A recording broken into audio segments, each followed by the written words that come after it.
नमस्ते सारस्वते देवे गौरवाणी प्रचारिणे निर्विशेष शून्यवादी पाश्चात्य देशतारिणे जय श्री कृष्ण चैतन्य प्रभु नित्यानंद श्री अद्वैत गदाधर श्रीवासादि गौर भक्त वृंदा।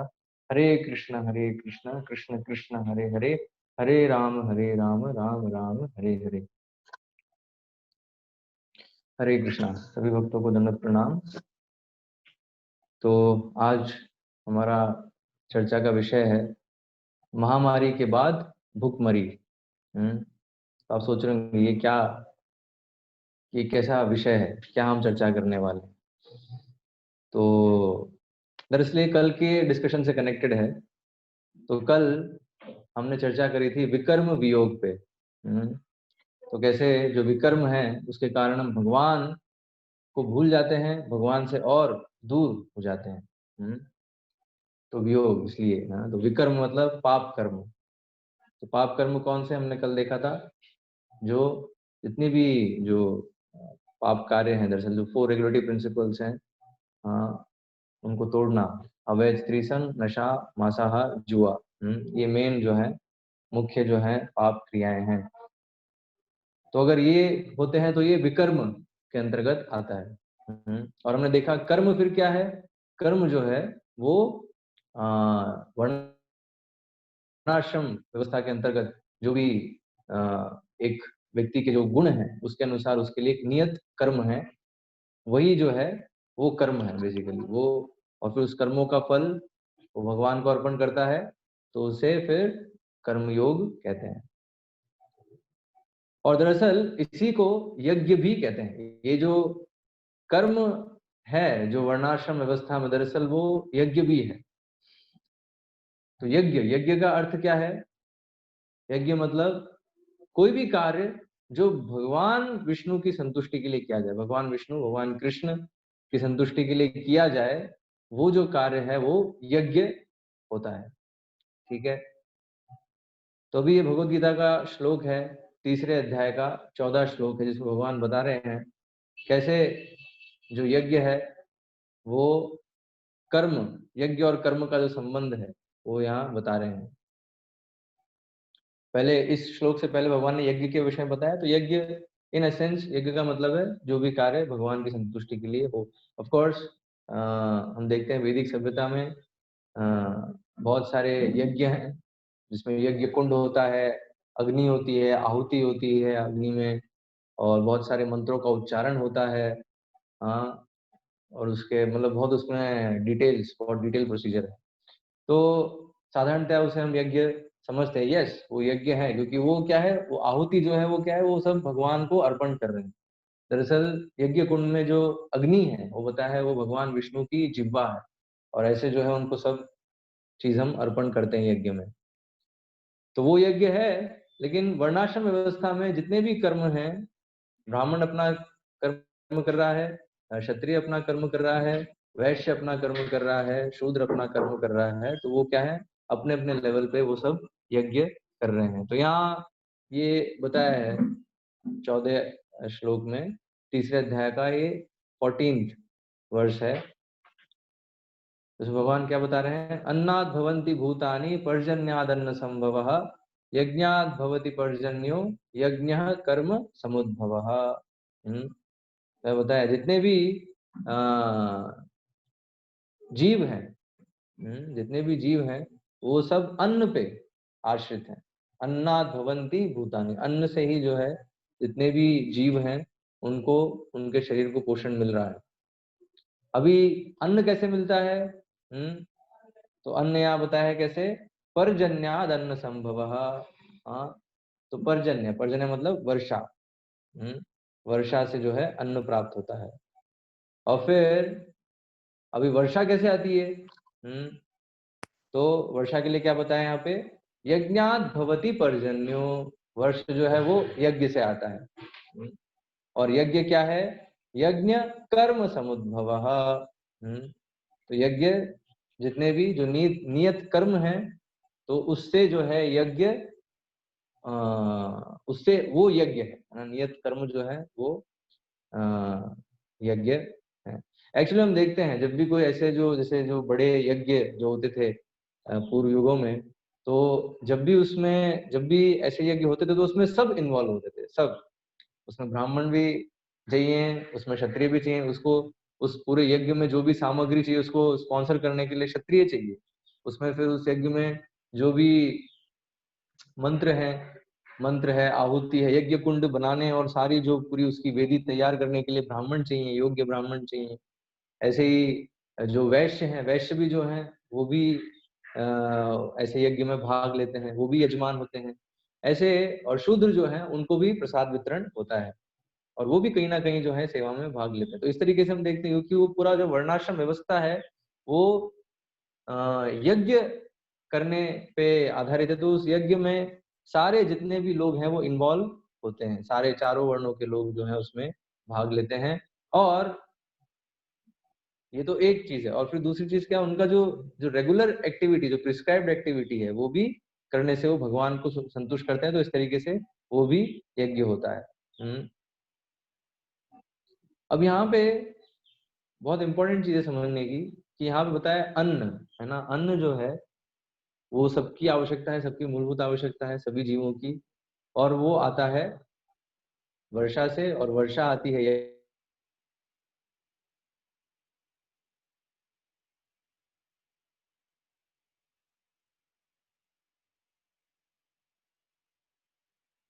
कि क्या होता है, मनुष्य पशु पे गिर जाते हैं और फिर वो सारे पाप कार्यों में लिप्त होते हैं।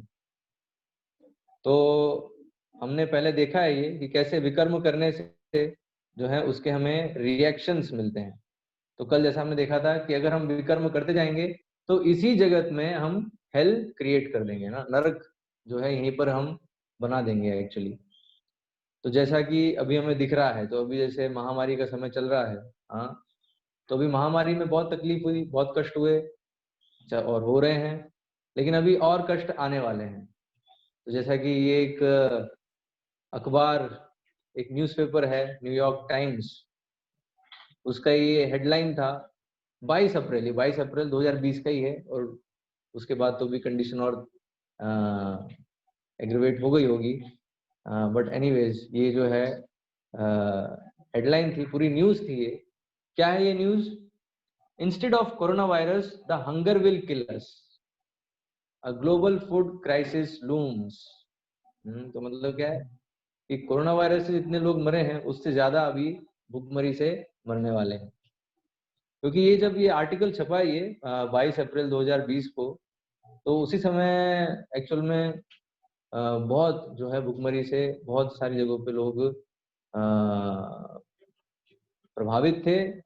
और बड़ी मुश्किल से जो है थोड़ा बहुत कुछ जो भी रिलीफ वर्कर्स हैं उनके माध्यम से जो कुछ प्राप्त हो रहा था उससे किसी तरह से जीवन निर्वाह कर रहे थे। लेकिन बहुत जो है, जैसे इसी आर्टिकल में बताया, केनिया में, कहीं अफ्रीका में, कहीं पे ऐसे ही जब रिलीफ वर्करों ने थोड़ा ऐसे जो कुछ ब्रेड बांटनी चालू करी तो स्टैम्पीड हो गया वहां पे। लोग जो है पूरे एक दूसरे को कूद के जो है किसी भी तरह से जो ब्रेड है, कोई थोड़ा सा भी टुकड़ा उनके हाथ में लग जाए जल्द से जल्द, इस तो स्टैम्पीड हो गया, भगदड़ मच गई वहां पे, और भगदड़ से बहुत सारे लोग मर गए वहां।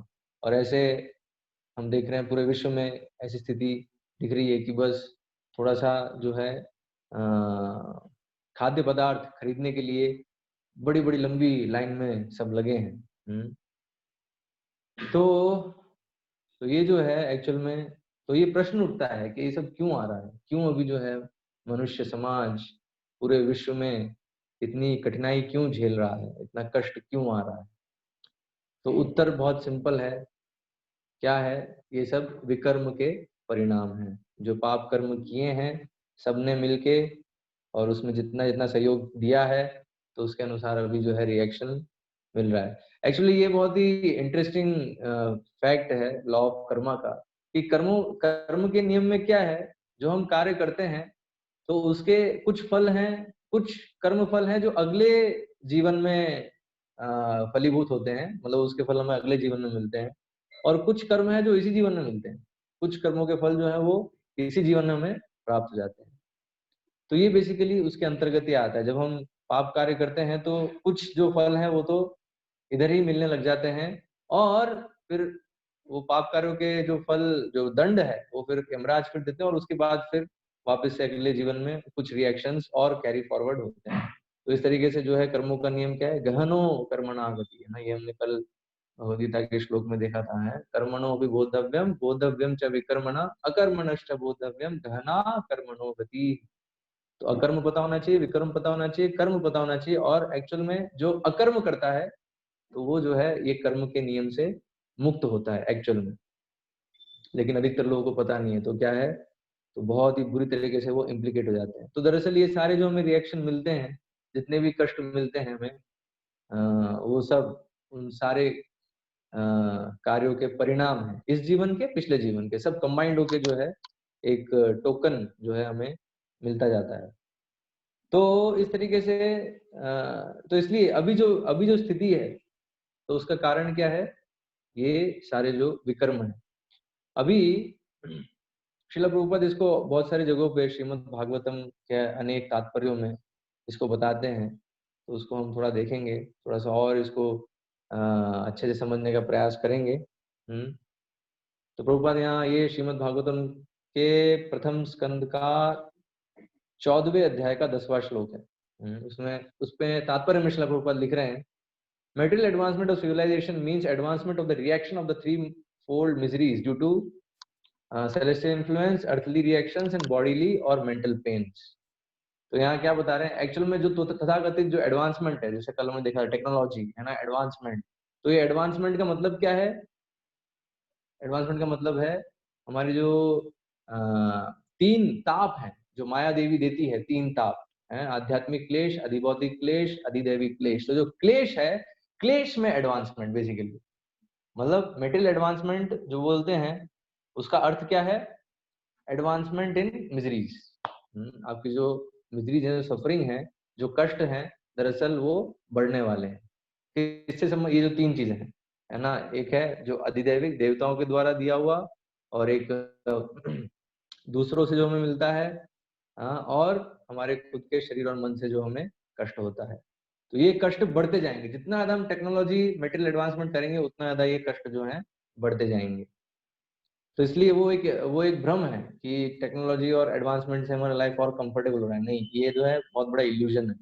और जो थोड़ा बहुत बुद्धि रखते हैं वो इस चीज को देख सकते हैं कि एक्चुअल में टेक्नोलॉजी और ये जो भी एडवांसमेंट है, मटेरियल एडवांसमेंट, भौतिक उन्नति जो है, उससे जीवन कोई ऐसा नहीं है कि हमने सारे कष्टों का निवारण कर लिया, इनफैक्ट और कष्ट को बढ़ा दिया है। तो वही है, ये जो है तीन जो ताप हैं उसको और हमने बढ़ा दिया है।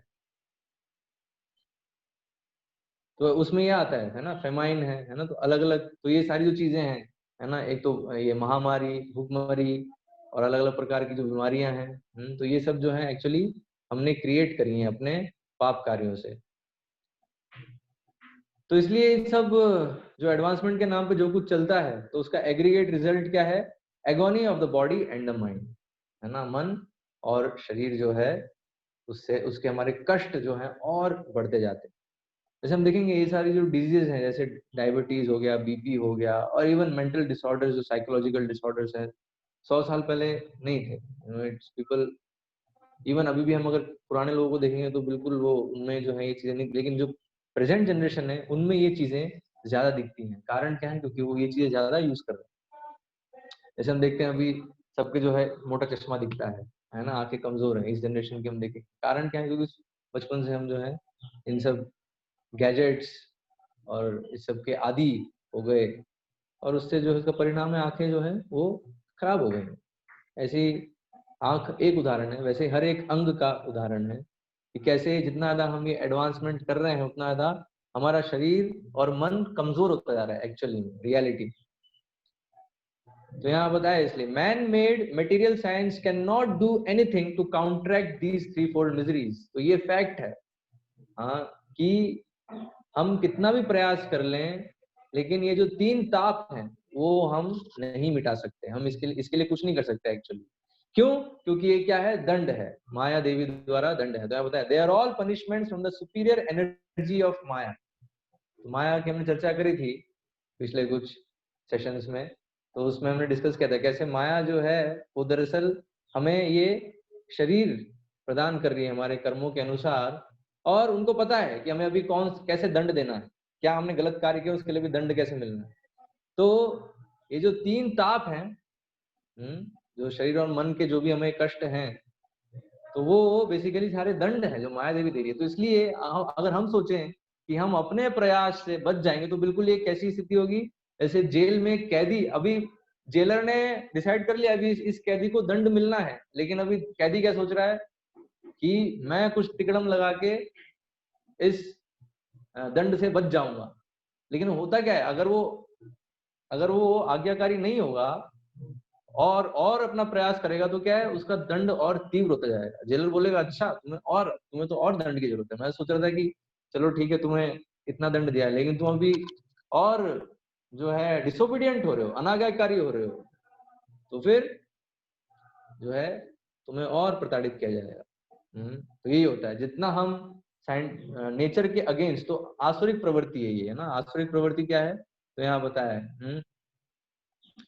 तो asuras they do not believe in the existence of God. तो असुर क्या है, भगवान में विश्वास नहीं करते, और भगवान ने ऐसे माया देवी को नियुक्त किया है, उस पर कुछ विश्वास नहीं करते। हाँ, तो वो क्या है, वो हमेशा प्लान बनाते रहते हैं काउंटरैक्ट करने के लिए। हाँ, जो ये जितने भी जो माया देवी जो ताप दे रही है, उसको जो दंड दे रही है, उस दंड को काउंटरैक्ट करने का प्रयास करते हैं। कैसे, साइंटिफिक एडवांसमेंट से, मटेरियल टेक्नोलॉजिकल एडवांसमेंट, इन सब चीजों से प्रयास करते हैं। लेकिन क्या होता है, they meet failure every time, है ना। लेकिन वो हमेशा फेल होते हैं। जैसे कोरोना वायरस जो है बेस्ट उदाहरण है ना? एक बस वायरस आया है और सारा जो मेडिकल पूरा जो एडवांसमेंट है, एक वायरस ने दिखा दिया कि आप तो पूरा जो सालों का मेडिकल एडवांसमेंट तो कुछ नहीं, और ऐसे ना जाने कितने वायरस हैं। तो असुर जो है, असुर वो हमेशा फेल होते हैं, अपने जितने प्लान होते हैं। एक्चुअली जितने भी वायरस हैं, बैक्टीरिया, सब माया देवी के कंट्रोल में है। जैसे ही माया देवी देखती है अच्छा अभी इन लोगों को भी जो है बहुत पाप कार्य कर लिया, अभी एक जनसंख्या की एक भाग जो है उसको साफ करना है अभी, तो वो ऐसे कितने सारे करोड़ों वायरस है, किसी भी वायरस को तुरंत वो एक्टिवेट कर सकती हैं, और बहुत सारे लोग जो हैं उससे मतलब वर्तमान शरीर उन्हें छोड़ना पड़ेगा, और फिर अगला शरीर जो है माया देवी उनको देगी, जो उनके विकर्मों के अनुसार होगा।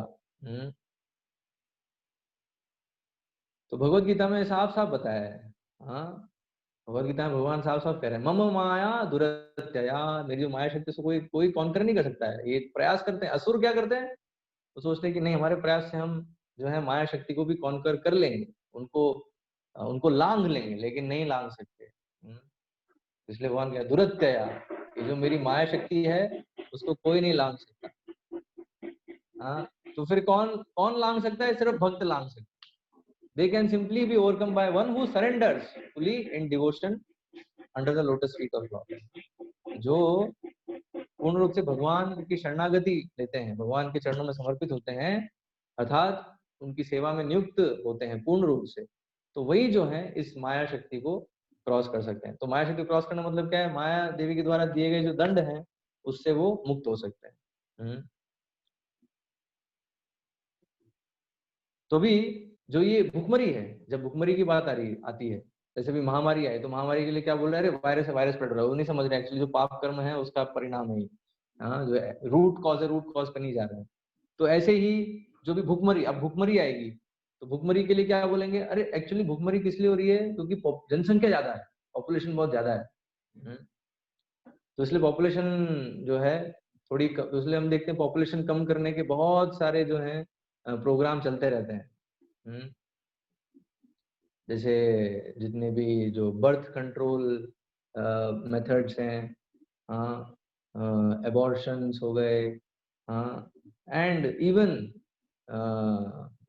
बहुत सारे जो मेडिसिन हैं, कई मेडिसिन जो हैं इसलिए हैं एक्चुअली, हाँ, पॉपुलेशन कम करने के लिए। पॉपुलेशन कम एक्चुअली इसलिए यहाँ प्रभुपाद अभी लिख रहे हैं, ये है श्रीमद् भागवतम के 3rd कैंटो का 5th चैप्टर का ये 49th वर्स है, जिसके तात्पर्य में श्रीला प्रभुपाद ये बता रहे हैं, the modern theory that starvation is due to an increase in population is not accepted by the demigods or the devotees of the Lord। मतलब क्या है कि ये जो थ्योरी है दरअसल असुरों के द्वारा ये प्रोपोगेंडा है। क्या प्रोपोगेंडा है असुरों का? कि जनसंख्या ज्यादा है इसलिए जो है भुखमरी है। लेकिन ये जो प्रोपोगेंडा असुरों का है और भक्त जो हैं देवता हैं वो समझते हैं कि ये सत्य नहीं है। जनसंख्या कभी भी ज्यादा नहीं है। जनसंख्या जो है, क्योंकि क्या है, सब जो है जितने भी जीव हैं वो सब भगवान के संतान हैं। हाँ, तो भगवान सबको मेंटेन कर सकते हैं, लेकिन उसके लिए एक कंडीशन है। क्या कंडीशन है? The devotees are fully aware that the Lord can maintain any number of living entities. है तो लॉर्ड भगवान जो है पूर्ण पुरुषोत्तम, हाँ, वो कितने भी जीवों को मेंटेन कर सकते हैं, उनके लिए कोई मुश्किल नहीं है। लेकिन उसके लिए कंडीशन क्या है? Provided they are conscious of how to eat. Provided उन्हें पता है कि कैसे खाना है। हाँ, अगर तो यहाँ पर ऊपर लिख रहे हैं अगर वो जानवर कैसे खाना चाहते हैं तो जानवर कैसे खाता है? If they want to eat like ordinary animals, तो ऑर्डिनरी एनिमल्स कैसे खाते हैं? They have no God consciousness. तो जानवर जो पशु है उसमें कोई गॉड कॉन्शियसनेस नहीं है, वो नहीं समझता है कि ये जो खाना है मुझे भगवान की कृपा से मिल रहा है, कुछ जो भी है भगवान का है, नहीं, उसे तो बस खाना चाहिए। ठीक है, तो अगर उस तरीके से अगर हम खाएंगे जानवरों के जैसे, तो फिर हमें स्टार्व होना पड़ेगा। Then they must live in starvation, poverty and want like the jungle animals in the forest. जैसे कि जंगल में, जैसे शेर का उदाहरण दिया, शेर जो है उसको हर दिन शिकार नहीं मिलता है, उसको बहुत दिन हो सकता है उसको भूखा रहना पड़ सकता है। तो ऐसे अगर जानवर के जैसे अगर हम खाएंगे तो फिर जो है ऐसी स्थिति आएगी जिसमें हमें भुखमरी का सामना करना पड़ेगा। अभी यहाँ बता, jungle animals are also maintained by the lord with their respective food stuff. तो जंगल के जो प्राणी हैं उनको भी भगवान ही मेंटेन कर रहे हैं, उनका जो पर्टिकुलर फूड स्टफ है उससे, but they are not advance in God consciousness. लेकिन वो जो कृष्ण भावनामृत में नहीं है, वो पूरी तरह देहात्म बुद्धि में है। तो अगर similarly human beings are provided with food, grains, vegetables, fruits and milk by the grace of the Lord. Point to be noted है ना, यहाँ सबसे important point है। तो हमको मनुष्य समाज को फूड ग्रेन्स हैं, अन्न है, वेजिटेबल सब्जियां हैं, फल हैं, दूध है, ये सब भगवान की कृपा से मिल रहा है। इनमें से एक भी चीज को हम फैक्ट्री में प्रोड्यूस नहीं कर सकते। तो इसलिए हमारा कर्तव्य क्या है? It is our duty, it's a duty of the human being to acknowledge the mercy of the Lord. तो इसलिए हमारा ड्यूटी, हमारा कर्तव्य क्या है? पहला कर्तव्य कि हम भगवान की कृपा को एक्नॉलेज करें, कृतज्ञ हो। और कृतज्ञ होके हमें सबसे पहले ये भगवान को अर्पण करना चाहिए और फिर प्रसाद के रूप में उसे ग्रहण करना चाहिए।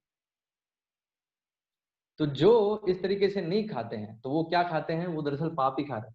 तो भगवद गीता के तीसरे अध्याय के ही 13वें श्लोक है, 14वें श्लोक से पहला वाला श्लोक है, उसमें भगवान बता रहे हैं हाँ कि जो सिर्फ जो बिना भगवान को अर्पण करे वो खा रहा है, तो वो क्या खा रहा है? वो पाप खा रहा है। भुंजते ते त्वघम पापा ये पचन्त्य आत्म कारणात्। सिर्फ अपने पेट को भरने के लिए, अपने जिह्वा की तुष्टि के लिए और अपने पेट को भरने के लिए वो बस खा रहा है।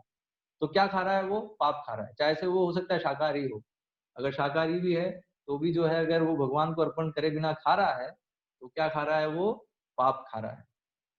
और इस तरीके से पापी जो यहाँ बताया सच सिंफुल ईटिंग, तो ऐसे पापमय तरीके से खाने से can never make one happy और फ्री फ्रॉम स्केर्सिटी। तो ऐसे ऐसे मतलब पाप ही अगर हम खा रहे हैं तो फिर क्या है, उससे हम कभी सुखी नहीं हो सकते और जो कमी है उससे हम मुक्त नहीं हो सकते। कमी रहेगी, स्केर्सिटी रहेगी, मतलब भुखमरी आएगी। तो ऐसे जो लोग हैं जो भगवान को बिना अर्पण करे खाते हैं, तो उन लोगों को भुखमरी की स्थिति फेस करनी पड़ेगी कभी ना कभी। Yes, that is a fact. तो famine is not due to an increase in population. तो इसलिए यहाँ बताया, तो फेमाइन जो भुखमरी है वो पॉपुलेशन में इंक्रीज की वजह से नहीं है, जैसा कि अभी इकोनॉमिस्ट बोलेंगे, अभी जितने भी इकोनॉमिस्ट हैं, हाँ, तो यहाँ प्रभुपाद कह रहे हैं as less intelligent economist thing. तो जो जो बिल्कुल कम बुद्धि वाले जो इकोनॉमिस्ट हैं, ये जिनका कार्य है लोगों को भ्रमित करना, और कैसे भ्रमित करते हैं वो हमने स्पिरिचुअल इकोनॉमिक्स वाले सीरीज में बहुत डिटेल में डिस्कस किया है, तो उसको आप एक बार सुन सकते हैं अगर जानना चाहते हैं कैसे इकोनॉमिक्स जो है हमें मूर्ख बनाते हैं, भ्रमित करते हैं। तो वो जो अपनी जो कमी है, अपनी जो कमियां है, अपनी जो गलतियां, उसको छुपाने के लिए क्या करते हैं, उनकी वास्तविकता क्या है दरअसल कि जो ग्रीड है, जो लोभ है, लोभ के कारण दरअसल ये भूखमरी वाली स्थिति पैदा होती है। काम क्रोध लोभ, दरअसल अनर्थों को जब हम सेटिस्फाई करने की कोशिश करते हैं, लेकिन उसको वो क्या बोलते हैं, नहीं ये क्या है, जनसंख्या ज्यादा होने के कारण जो है भूखमरी आ रही है, क्योंकि जो प्रोडक्शन वो कम है और लोगों की संख्या ज्यादा हो गई है। लेकिन यहाँ बताया नहीं, ऐसा नहीं है, ये तो लेस इंटेलिजेंट इकोनॉमिस्ट ऐसा कहते हैं, लेकिन वास्तविकता क्या है, it is due to the ingratitude of human beings. तो भुखमरी आने का कारण यहाँ प्रभुपाद बता रहे हैं इस तात्पर्य में, due to the ingratitude of human beings. तो जब हम भगवान ने जो हमें गिफ्ट्स दिए हैं, ये सारे नेचुरल गिफ्ट्स हैं भगवान की तरफ से, उसको हम अगर एक्नॉलेज नहीं करते कि भगवान ने हमें दिया है और इसको सही से उपयोग करना है, कैसे भगवान को अर्पण करके उसको प्रसाद के रूप में हमें उसका सदुपयोग करना है, तो अगर इस तरीके से अगर कृतज्ञ नहीं है हम, तो ये कारण है फिर सारे कैलेमिटीज, जितनी भी आपदाएं हैं, उन आपदाओं के आने का यही कारण है। तो बहुत सारी आपदाओं में से एक आपदा जो है वो भुखमरी है, जो कि बहुत शॉर्टली ऑलरेडी जो मनुष्य समाज वो फेस कर रहा है उसको। So when humanity is grateful to the Lord for all his gifts, there is certainly no scarcity or want anxiety. तो अगर हम भगवान के प्रति कृतज्ञ रहेंगे, तो फिर कभी भी ऐसी कोई भी कमी या कोई भी आपदा समाज में नहीं हो सकती, नहीं होगी। But when people are unaware of the intrinsic value of such gifts, then they will be involved. जब लोग बिल्कुल अंधकार में हैं, अज्ञान में हैं, कैसे भगवान ने हमें जो है ये सारे गिफ्ट दिए हैं, तो फिर क्या होगा, उनको फिर बहुत कमी और उसके अभाव होंगे, नेसेसिटीज होंगी बहुत सारी। ठीक है, तो ये जो है श्री, तो जब हम भगवान के साथ अपना संबंध भूल जाते हैं, तो ये सारी स्थिति जो है माया देवी हमें दंड के रूप में ऐसी स्थितियों में डालती है। तो अभी यहाँ बताया अभी क्या होगा जब भूखमरी, तो ये जो चीजें हैं कलयुग में प्रेडिक्टेड है, कलयुग में, क्योंकि कलयुग में ये सारे पाप कार्य मतलब ऐसी आत्माएं जो है शरीर, मनुष्य शरीर लेंगी जो ऐसे पाप कृत्यों की तरफ आकर्षित रहेंगी। तो ऑलरेडी प्रेडिक्टेड है ये भागवतम में कि कैसे जो प्रजा और सरकार दोनों की मिली भगत से जितने भी पापमय कार्य हो रहे हैं, तो उसके कारण क्या होगा, rain will become increasingly scarce. जो वर्षा है उसकी कमी होती जाएगी, और ये हम देख सकते हैं, है ना, जितने भी हम अगर प्रीवियस रिकॉर्ड देखेंगे तो बारिश धीरे धीरे हर जगह कम होती जा रही है। Gradually there will be complete drought and no production of food grains. और धीरे धीरे फिर क्या स्थिति आएगी, पूरी जो है, पूरी जो सूखा हम कहते हैं ना, सूखा हो जाएगा, मतलब पानी ही नहीं रहेगा, खेती कैसे हो करेंगे। अभी तो ठीक है कुछ नदियां चल रही हैं, अभी तो उसके दम पे चल रहा है, लेकिन एक समय अभी ऐसे ये समय आएगा जब वर्षा नहीं होगी, तो इवन नदियां भी जो है वो सूख जाएंगी। और तब कैसे होगा, ग्राउंड वाटर टेबल तो ऑलरेडी नीचे जा रहा है, बहुत नीचे, ऑलरेडी बहुत नीचे तक जा चुका है बहुत सारी जगहों पे। तो प्रोडक्शन ऑफ फ्रूट ग्रेन्स, तो इसलिए अन्न का प्रोडक्शन नहीं होगा। People will be reduce to eating flesh and seeds. तो क्या होगा, लोग फिर जो है मांसाहार और जो सीड्स मतलब बीज खाने के लिए जो है मजबूर हो जाएंगे। और ऐसी स्थिति में क्या होगा, many good spiritually inclined people will have to forsake their homes because they will be too much harassed by drought, taxation and famine। Prabhupada लिख रहे हैं ये चीज है, क्या होगा, तो ये जो जितने भी कर्मी लोग हैं वो तो मांसाहार और बीज और जो उनको मिलेगा उसको खाने के लिए तैयार हो जाएंगे, लेकिन उस ऐसी स्थिति में जितने भी जो भक्त होंगे, भक्तों का ही डिस्क्रिप्शन है ना, जो थोड़े बहुत सतोगुणी हैं, धार्मिक हैं, हाँ, मतलब ये उन सब भक्तों का यहाँ वर्णन है जो उस उस समय तक फार्म कम्युनिटी ज्वाइन नहीं किए होंगे और शहर में ही रह रहे होंगे तो तब क्या स्थिति आएगी कि उनको छोड़ना पड़ेगा अपना घर बार मजबूरन। हाँ, तो गुड स्पिरिचुअली इंक्लाइंड, तो जो भी स्पिरिचुअली इंक्लाइंड होंगे उस समय उनको जो है अपना घर मतलब शहर छोड़ना पड़ेगा। कारण क्या है? क्योंकि तीन चीजें बहुत ही सीवियर तरीके से मतलब हैरेस करी जाएंगे, मतलब बहुत ही इन तीन चीजों से बहुत ज्यादा त्रस्त हो जाएंगे उस समय। क्या है? एक तो सूखा, तो वही भूखमरी, खाने का अभाव रहेगा, खाद्य पदार्थों का अभाव, और टैक्सेशन, टैक्स इम्पोज, सरकार दूसरी तरफ से कर पीड़िता है ना, बहुत ज्यादा टैक्स इम्पोज करेगी। और फिर फेमाइन है ना, सूखा है तो नेचुरली जो है फेमाइन है ना, भूखमरी, मतलब लोग जो है सूखे से मरेंगे। तो ऐसी स्थिति होगी तो क्या होगा? जो स्पिरिचुअली इंक्लाइंड है वो सिर्फ फार्म कम्युनिटी ज्वाइन कर लेंगे। एक्चुअली प्रभुपाद ने इसलिए प्रेडिक्ट भी किया है, millions will join our farms. तो हम जितने भी फार्म कम्युनिटी एस्टेब्लिश करने का प्रयास कर रहे हैं, तो अभी तो लोग आना नहीं चाहते। अभी जो है शहर के जो सुख सुविधाएं हैं उससे बहुत आसक्ति है। ऐसा लग रहा है कि बहुत सारी सुख सुविधाएं हैं, लेकिन एक्चुअल में सुख सुविधा नहीं है, बहुत बड़ा भ्रम है, वो हमें और कष्ट में डाल रहा है एक्चुअली। जब ये रियलाइज होगा लोगों को, एटलीस्ट तो उस समय जो जितने भक्त हैं वो दौड़ेंगे, भागेंगे फार्म कम्युनिटीज की तरफ। तो ये स्थिति, तो ये ड्रॉट, टैक्सेशन एंड फेमाइन, इससे बहुत ज्यादा पीड़ित हो जाएंगे। और ये होने वाला है क्योंकि प्रकृति का नियम है, प्रकृति का नियम है, बताया according to the laws of nature government becomes irresponsible if the government becomes responsible and sinful. अगर सरकार और जो लोग हैं वो अगर इररेस्पॉन्सिबल हो जाते हैं और पापी हो जाते हैं, not caring for brahminical culture, जो ब्राह्मणिकल कल्चर मतलब वर्णाश्रम व्यवस्था जो है उसके प्रति बिल्कुल केयर नहीं करते, तो क्या होगा? तो या तो भगवान का अवतार होगा। तो यहाँ परशुराम के केस में बताया, ये श्रीमद् भागवतम के 9वें स्कंद के 16वें अध्याय के 18वें श्लोक में प्रभुपाद तात्पर्य में लिख रहे हैं कि परशुराम आए, परशुराम ने पूरे 21 जनरेशन ऑफ क्षत्रिय जो है उनका वध कर दिया सबका।